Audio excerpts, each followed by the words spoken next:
মা একটু চাউমিন বানিয়ে দাও না, খাবো। ঠিক আছে, বানিয়ে দিচ্ছি।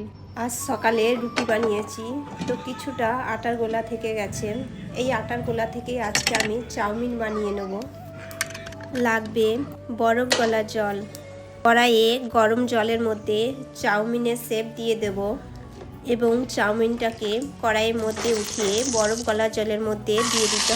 এরপরে কিছু সবজি দিয়ে সবজিটা ভাজা হয়ে গেলে দেব লবণ আর চাউমিনটাকে ঢেলে দেব। এরপরে চাউমিনটা দেওয়ার পরে দিয়ে দেবো ধনে পাতা, সয়া সস, টমেটো সস এবং চাউমিন মশলা।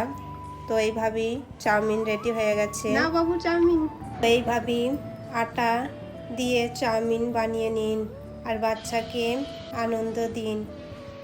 ভিডিও দেখার জন্য আপনাদের ধন্যবাদ। রাধে রাধে।